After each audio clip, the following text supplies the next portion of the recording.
Bonjour à toutes et à tous. Ce podcast aborde l'œuvre intitulée Défense de l'esprit des lois. Publié en 1750, Défense de l'esprit des lois a été écrit par Montesquieu en vue de répondre aux attaques idéologiques menées contre son ouvrage de référence, L'esprit des lois. Aucun génie, aussi célèbre soit-il, ne fut exempt des critiques de son temps. Principaux chapitres. Objections diverses suivies des conseils de religion, de la polygamie, climat, tolérance, célibat, mariage, etc.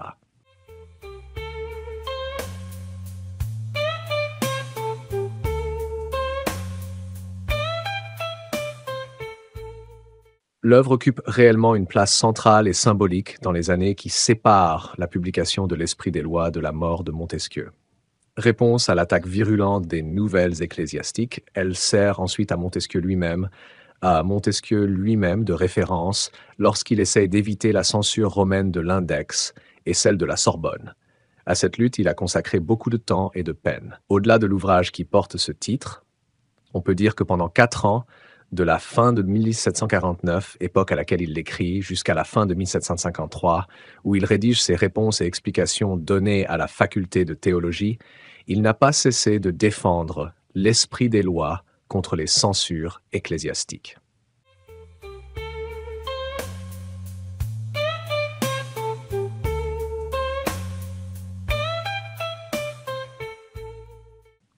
Le présent volume réunit donc sous le titre de Défense de l'esprit des lois et autour de cette œuvre même l'ensemble des pièces du procès.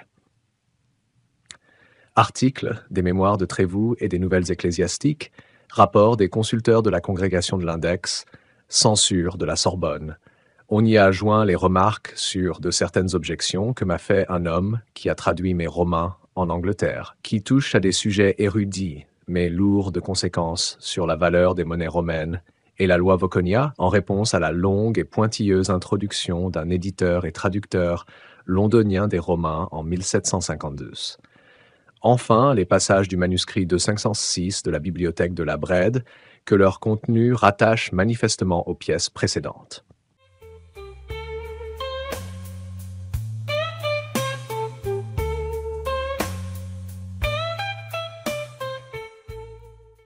Il s'agit donc d'une sorte de dossier de l'esprit des lois, mais dont les limites et l'unité obéissent à un critère précis. Tout ce qui de 1749 à 1754 a éveillé l'inquiétude, sollicité l'esprit et mobilisé l'activité d'écriture de Montesquieu pour la défense de son grand ouvrage. Dans l'immense production critique que ce dernier a très vite suscité, nous traçons ainsi sans ambiguïté la frontière de ce qui doit entrer dans les œuvres complètes à titre de pièces dont la connaissance et l'interprétation sont indispensables.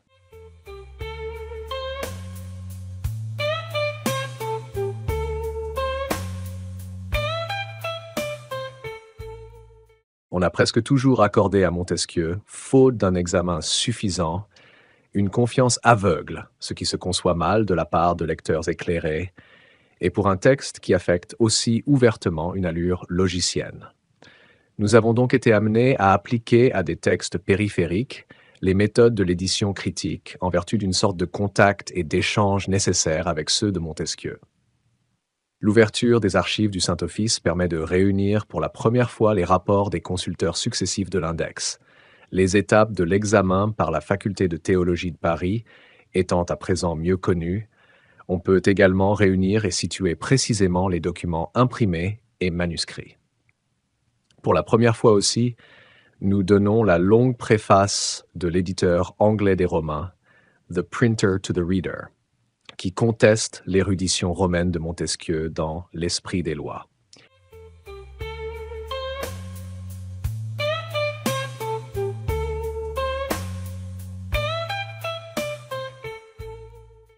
À partir du moment où l'ouvrage se diffuse assez largement, avec la contrefaçon parisienne publiée en janvier 1749, les acteurs entrent progressivement en scène.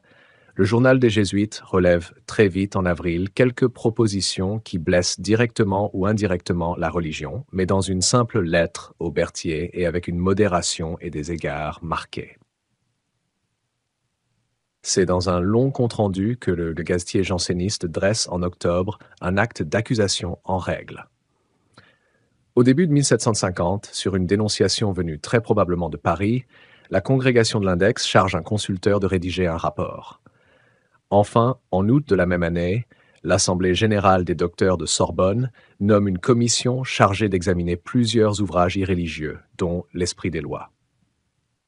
Les délais successifs de ces réactions contrastent avec la rapidité de celles que suscite dans les années suivantes la thèse de l'abbé de Prade et plus encore de l'Esprit d'Helvétius et l'Émile de Rousseau.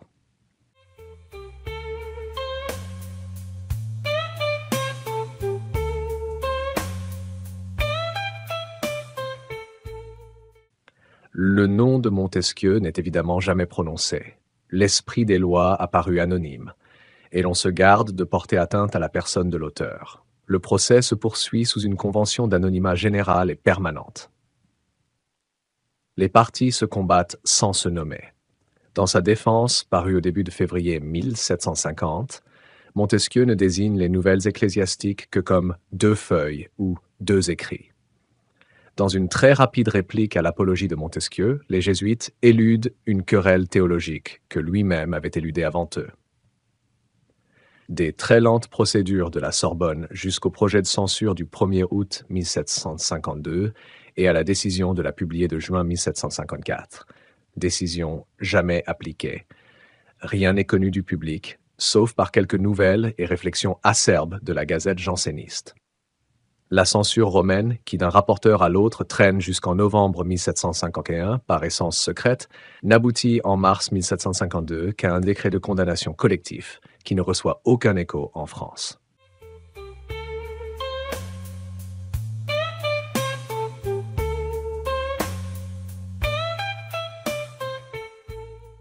Au tournant des années 1750, les autorités ecclésiastiques doivent donc faire face à une conjoncture toute nouvelle. La Gazette janséniste, jusque-là uniquement occupée de la défense des appelants et de la lutte contre les constitutionnaires, lance une campagne inattendue contre les livres impies. On peut en supposer les raisons. Nouveau front contre les jésuites accusés de complaisance, contre le pouvoir qui les soutient et qui tolère l'irréligion, installés au sommet de la société et de l'État. Enfin, contre les pasteurs insensibles au progrès du mal, c'est-à-dire la hiérarchie épiscopale et la faculté de théologie. La chronologie est éloquente. Les nouvelles ecclésiastiques lancent leur campagne de la fin de 1749 au début de 1750. L'Assemblée générale du clergé réagit en juillet. Le cardinal de la Rochefoucauld porte ses plaintes au roi, qui se dit très scandalisé des mauvais libelles répandus dans Paris et dans tout le royaume.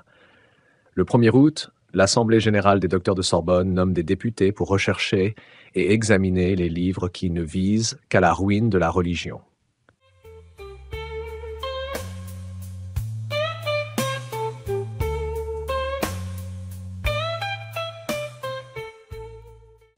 Montesquieu n'est pas Voltaire, qui après avoir frappé s'enfuit, revient lorsque l'orage est passé, avant de chercher définitivement un lieu de sûreté hors des frontières. Il n'a jamais été question pour lui ni de se taire, ni de s'expatrier. Il se fait publier à l'étranger sans nom d'auteur, mais il ne s'en expose qu'à peine moins, et cette exposition illusoirement voilée fait partie de son dessein. Il oppose immédiatement à ses critiques le succès européen de son ouvrage. À l'intention de la curie romaine, il s'autorise de 22 éditions. Il tient à porter le procès devant le public. Il pense même un instant à défier devant ce tribunal le consinat, dominicain italien, qu'il a attaqué en latin dans une épaisse théologie morale. Mais ce recours très moderne à l'opinion va nécessairement de pair avec le souci de ménager les institutions gardiennes de l'orthodoxie et le pouvoir qui les soutient. Montesquieu a compris que la violente critique de l'esprit des lois par la Gazette janséniste ne pouvait rester sans écho, et lorsqu'il apprend les poursuites de l'Index, il sait d'où vient la dénonciation.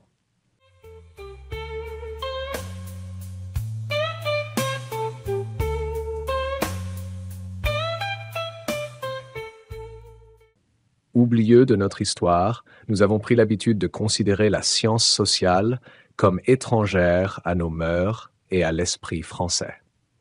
Le fait que d'illustres philosophes qui ont tout récemment écrit sur ces matières ont jeté leur éclat en Angleterre et en Allemagne nous a fait oublier que cette science a d'abord pris naissance chez nous. Et pourtant, ce n'est pas seulement le français Auguste Comte qui a été le premier à lui donner son fondement propre, à en distinguer les parties essentielles et à lui donner un nom particulier, à vrai dire un peu barbare, le nom de sociologie. Mais tout cet élan qui nous porte aujourd'hui vers les problèmes sociaux est venu de nos philosophes du XVIIIe siècle. Dans cette brillante cohorte d'écrivains, Montesquieu se détache parmi tous les autres. C'est lui, en effet, qui, dans son livre de l'Esprit des lois, a établi les principes de la science nouvelle.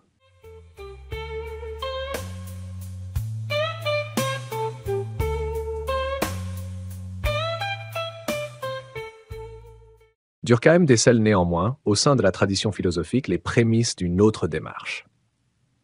C'est dans la typologie des formes de gouvernement de Montesquieu qu'il identifie la première ébauche d'une authentique science sociale du politique. Elle opère en effet une véritable subversion de la classique typologie aristotélicienne des régimes politiques en substituant le nombre de gouvernés au nombre de gouvernants. Elle annonce ainsi le premier critère durkheimien d'identification des types sociaux que constitue le volume de population. La description de ces types, enrichie par l'étude d'autres phénomènes sociaux tels les formes de la famille, du droit ou de la religion, permet d'esquisser une première forme de classification des sociétés.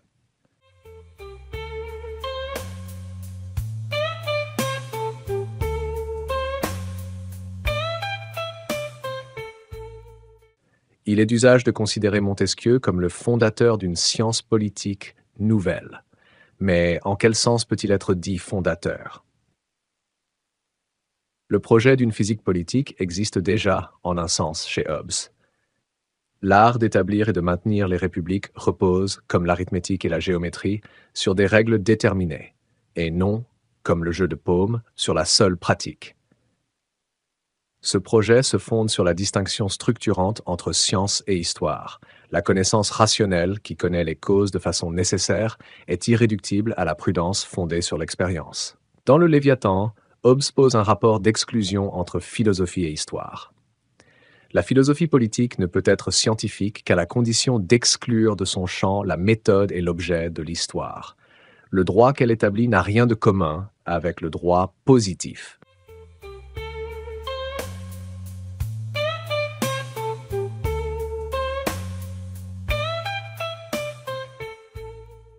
Or, Montesquieu, précisément, renoue ce que Hobbes avait dénoué: la philosophie et l'histoire, la connaissance et la prudence, la politique et la réalité du droit. Sa philosophie, sans doute, n'est pas une philosophie de l'histoire au sens que prendra l'expression, dans l'idéalisme allemand, mue par un principe et se dirigeant vers une fin. Mais elle est bien une philosophie des histoires, une philosophie dont l'objet est l'histoire, et en particulier l'histoire du droit, le champ contingent et singulier qui a toujours été exclu du domaine de la science et cantonné au domaine de la prudence.